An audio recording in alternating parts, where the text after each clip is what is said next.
อารัฐวิปัสสกภิกษุผู้ปราลบวิปัสสนาแล้วพระไตรปิฎกพระสุตตันตปิฎกขุตตกนิกายคาถาธรรมบทข้อ13พวกเทวดา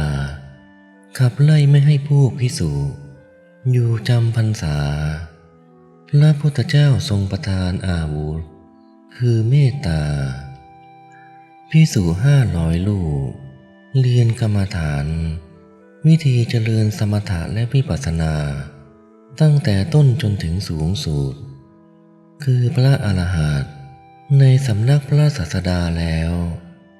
ตกลงกันว่าจะทำสมณธรรมจึงเดินทางจากสาวัตถีไปไกล100 โยชน์ถึงหมู่บ้านใหญ่แห่งหนึ่งประชาชนเห็นพวกท่านแล้วนิมนต์ให้นั่งและถวายอาหารที่ปราณีตต่างๆสอบถามถึงการเดินทางของพวกท่านแล้วได้นิมนต์ให้อยู่ณหมู่บ้านแห่งหนึ่งตลอด3 เดือนโดยพวกเราจะดำรงอยู่ในสรณะ3จะรักษาศีลทั้งหลายในสำนักของพวกท่านด้วยเมื่อภิกษุรับนิมนต์แล้วพวกเขาจึงแนะนำสถานที่อันเหมาะสมแก่พวกท่านซึ่งอยู่ไม่ไกลจากหมู่บ้านเป็นป่าใหญ่มากคือให้ภิกษุอาศัยในป่าใหญ่เพียงพอรองรับภิกษุจำนวน500 รูปอยู่บำเพ็ญสมณธรรมพวกชาวบ้านก็ช่วยกันสร้างเสนาสนะกันฝนให้ชั่วคราวเนื่องจากเข้าพรรษาเป็นฤดูฝนต้องอาศัยที่มุงบังพวกภิกษุเข้าไปอยู่ในป่านั้นพวกเทวดาที่อาศัยอยู่ในป่านั้นก็คิดกันว่าพระผู้เป็นเจ้าทั้งหลายเป็นผู้มีศีลเข้ามาในป่าแห่งนี้แล้วถ้าอยู่พำนักพวกเราจะพาลูกและบรรดาพี่น้องขึ้นอยู่บนต้นไม้ก็ไม่ควรแน่จึงตกลงกันว่าพวกเราจงอยู่บนพื้นดินอย่าอยู่บนต้นไม้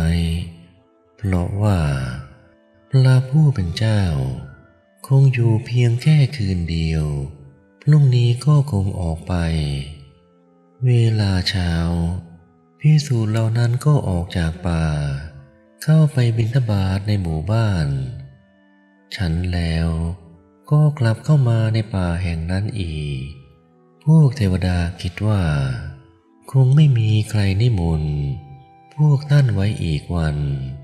พรุ่งนี้ก็คงจะไปแล้วพากันอาศัยอยู่บนพื้นดินต่อเพราะว่า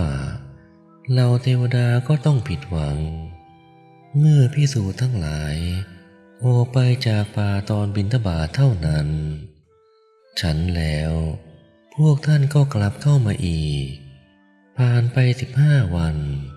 พวกเทวดาก็คุยกันว่าพวกภิกษุคงจะอยู่ที่นี่ตลอด3 เดือนแน่พวกเราลำบากแน่อยู่บนต้นไม้ไม่ได้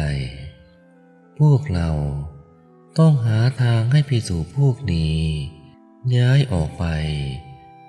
แล้วเริ่มทำรูปและเสียงที่น่ากลัวให้ภิกษุทั้งหลายได้เห็นได้ยินเช่นทำให้เห็นซากศพหัวขาดทั้งในเวลากลางวันและกลางคืนภิกษุทั้งหลายเห็นแล้วได้ยินแล้วเกิดความหวาดกลัวเป็นโรคต่างๆเช่นเกิดอาการจามบ่อยๆไอบ่อยๆเป็นต้นภิกษุถามกันและกันว่าท่านเป็นอะไรสนทนากันแล้วรู้ว่าต่างคนต่างได้ประสบสิ่งที่น่ากลัวขณะจงกรมบ้างขณะอยู่ในที่พักบ้างพวกเราควรไปจากที่นี่น่ากลัวอยู่แล้วพวกเราไม่ผาสุกเลยแล้วเดินทางกลับมาเข้าเฝ้าพระศาสดา ในพระเจตวัน กราบทูลเหตุผลที่ไม่สามารถอยู่ในไพรสนนั้นได้ พระพุทธเจ้าตรัสว่า พวกเธอควรไปอยู่ณที่นั้นแล ที่นั่นเป็นที่สมควรแก่พวกเธอ ครั้งก่อนพวกเธอไม่มีอาวุธไป บัดนี้เราจะให้พวกเธอถืออาวุธไป อาวุธนั้นคือเมตตา แล้วทรงสอนเมตตาสูตรว่าด้วยกิจที่ควรทำไม่ควรทำและการเจริญเมตตา และตรัสว่าภิกษุทั้งหลายพวกเธอพึงสาธยายในเมตตาสูตร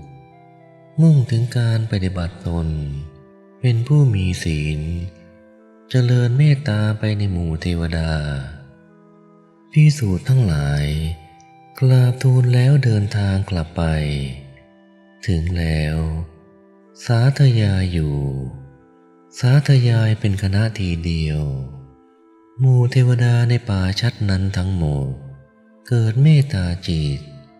ทำการต้อนรับภิกษุเหล่านั้นมีการสอบถามโดยเคารพรับบาตรและจีวรนวดกายให้และทำการอารักขาสถานที่ภิกษุอยู่เป็นอย่างดีพวกเทวดานั่งลงพร้อมกันแล้วเป็นราวกับพนมจากนั่งเป็นวงกลมใหญ่ล้อมไพศาลแห่งนั้นแต่นั้นป่าก็ปราศจากเสียงอามโนจิตของภิกษุเหล่านั้นมีอารมณ์เป็นหนึ่งตั้งมั่นไม่ฟุ้งซ่านไม่หวาดกลัวภิกษุทั้งหลายมีจิตดำเนินไปในวิปัสสนาเห็นความสิ้นไปเสื่อมไปแห่งอัตภาพมนสิการว่าอัตภาพนี้เป็นเหมือนภาชนะดินมีอันต้องแตกไม่มีความมั่นคงพระสัมมาสัมพุทธเจ้าประทับนั่งอยู่ในพระคันธกุฏีนั่นเองทรงทราบว่าภิกษุเหล่านั้นลาลบวิปัสสนาแล้วจึงตรัสเรียกภิกษุเหล่านั้นว่าภิกษุทั้งหลายแล้วตรัสว่าอย่างนั้นนั่นเทียวอัตภาพนี้เป็นเหมือนภาชนะดินมีอันต้องแต่ไม่มีความมั่นคงแล้วทรงแผ่รัศมีไปแม้จะประทับอยู่ไกลตั้ง100 โยชน์ก็เป็นดุจประทับนั่งอยู่ต่อหน้าภิกษุเหล่านั้น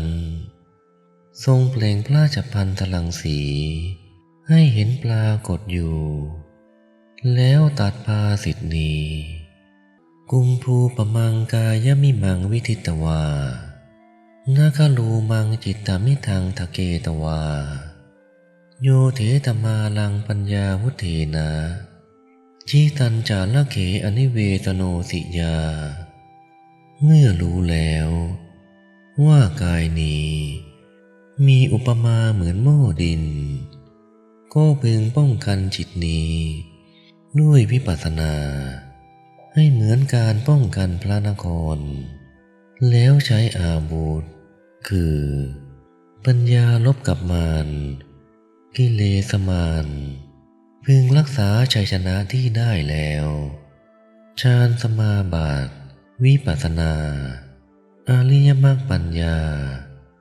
และไม่พึงยึดติดให้มุ่งถึงพระอรหัตตมรรคทรงเปรียบเทียบกายคือการประชุมกันของผมขนเล็บฟันและหนังเป็นต้นว่าเหมือนหม้อภาชนะที่ทำจากดินเป็นไปชั่วคราวมีกายเป็นที่ไม่ยั่งยืนนครที่มีคูน้ำล้อมมีกำแพงมั่นคงมีป้อมสังเกตการและมีประตูเปิดปิดมีการจัดการภายในดีเมื่อพวกโจรจะเข้าไปปล้นย่อมไม่อาจเข้าไปได้ กุลบุตรก็ฉันนั้นเหมือนกัน พึงปิดกั้นกิเลสด้วยการทำจิตให้มั่นคงในวิปัสสนาและอริยมรรคแล้วลบกับมารคือกิเลสมารด้วยวิปัสสนาและปัญญาและมรรคปัญญาพึงรักษาชัยชนะไว้คือรักษาวิปัสสนาและสมาบัติที่เกิดขึ้นแล้วแต่อย่าพึงยึดติดคือเป็นผู้ไม่มีอะไรไม่ประมาทไม่อยู่ใต้ตัณหามันเข้าสมาบัติออกแล้วพิจารณาสังขารทั้งหลายด้วยวิปัสสนาจบพระพุทธดำรัสภิกษุทั้ง500 รูปนั้นบรรลุพระอรหันต์พร้อมปฏิสัมภิทา4